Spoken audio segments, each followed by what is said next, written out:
मत्स्य अवतार। आज हम जानेंगे भगवान विष्णु के 10 प्रमुख अवतारों के बारे में। भगवान विष्णु ने संसार के कल्याण हेतु वैसे तो कई अवतार लिए, परंतु इनमें से 10 प्रमुख अवतार माने जाते हैं। इनमें से सबसे पहला अवतार है मत्स्य अवतार। पुराणों के अनुसार भगवान विष्णु ने सृष्टि को प्रलय से बचाने के लिए मत्स्य अवतार लिया था। राजा सत्यव्रत जब नदी में स्नान कर जलांजलि दे रहे थे, तब एक मछली उनके हाथ आई। उन्होंने सोचा मैं वापस इस मछली को जल में डाल दूं, मगर मछली ने कहा, कृपया आप मुझे इस जल में वापस ना डालें। यदि आप मुझे जल में डालेंगे तो नदी की बड़ी मछलियां मुझे खा जाएंगी। तब राजा ने उस मछली को अपने कमंडल में रख लिया। मछली बड़ी होती गई। फिर राजा ने उस मछली को सरोवर में रख लिया। मछली फिर भी बड़ी होती गई।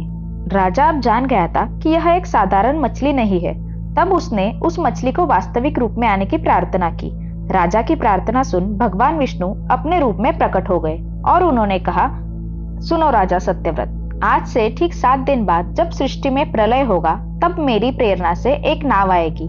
तुम सप्तऋषियों, औषधियों, बीजों और प्राणियों को लेकर उसमें बैठ जाना।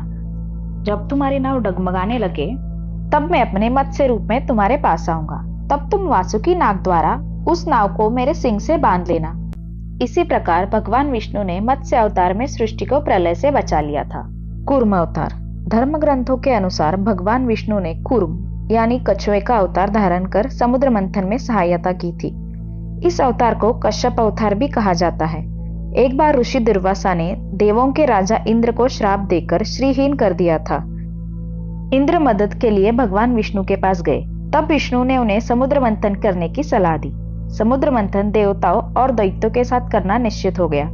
इस दौरान समुद्र मंथन के लिए समुद्र मथने के लिए मदरांचल पर्वत और वासुकी नाग को चुन लिया गया। तभी मदरांचल पर्वत को सहारा देने के लिए भगवान विष्णु ने विशाल कूर्म यानी कछुए का अवतार लिया। कूर्म के पीठ पर मदरांचल को रखा गया और कूर्म के आधार से मदरांचल तेजी से घूमने लगा।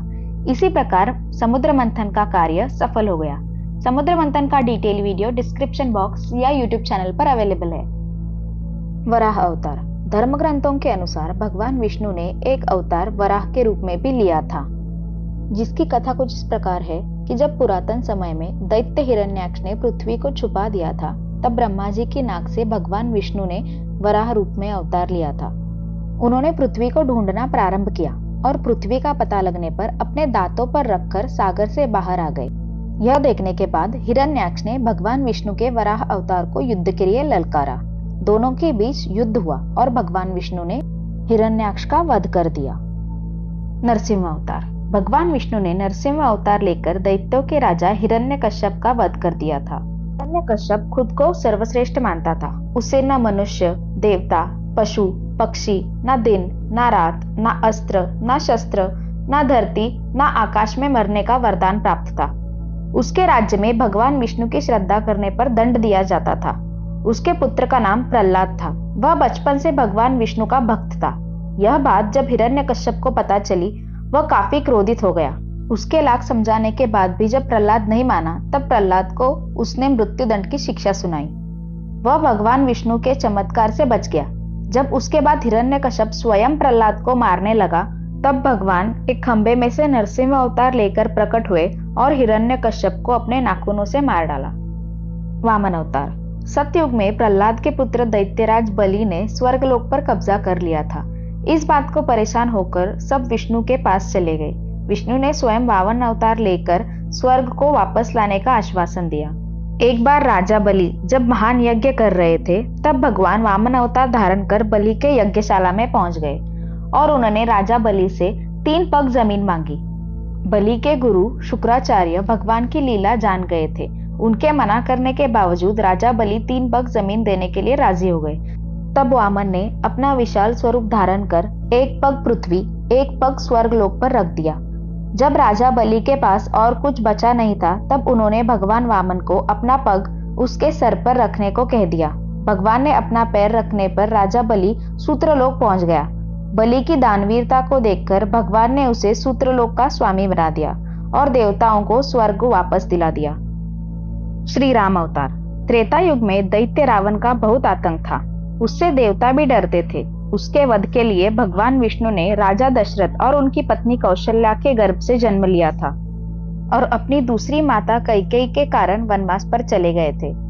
इस दौरान राक्षसों के राजा रावण ने श्री राम की पत्नी सीता माता का हरण कर लिया, तो उन्हें बचाने के लिए श्री राम लंका चले गए, जहां श्री राम और रावण में घोर युद्ध हुआ और जिसमें रावण मारा गया। परशुराम अवतार, यह अवतार विष्णु के सारे अवतारों में से प्रमुख माना जाता है। इस अवतार के बारे में दो कथाएं प्रचलित है। प्राचीन समय में माहेशमती नगरी पर क्षत्रिय कार्तिवीर अर्जुन का शासन था। वह बहुत अभिमानी और अत्याचारी था। एक बार अग्निदेव ने उससे भोजन के लिए आग्रह किया। तब उसने घमंड में आकर कहा कि आप जहाँ चाहे भोजन प्राप्त कर सकते हैं, सभी और मेरा ही राज है। तब अग्निदेव ने क्रोध में आकर सभी वनों को जलाना शुरू कर दिया। एक और ऋषि आपव तपस्या कर रहे थे। अग्नि ने उनके आश्रम को भी जला दिया। तब ऋषि ने उसे श्राप दिया कि भगवान विष्णु परशुराम रूप में आकर तुम्हारा वध करेंगे। इस प्रकार भगवान विष्णु ने परशुराम के रूप में जन्म लिया था। श्री कृष्ण अवतार, द्वापर युग में भगवान ने श्री कृष्ण अवतार लेकर अधर्मियों का संहार किया था। श्री कृष्ण का जन्म वासुदेव और देवकी के गर्भ से कारागृह में हुआ था। भगवान श्री कृष्ण ने इस अवतार में अनेक चमत्कार किए और दुष्टों का संहार भी किया था। महाभारत के युद्ध में अर्जुन के सारथी बनकर संसार को गीता का ज्ञान दिया था। बौद्ध अवतार, धर्मों के अनुसार बौद्ध धर्म के प्रवक्ता गौतम बुद्ध भी भगवान विष्णु के अवतार थे। पुराणों के अनुसार गौतम बुद्ध का जन्म गया के समीप केकट में हुआ, ऐसे बताया जाता है।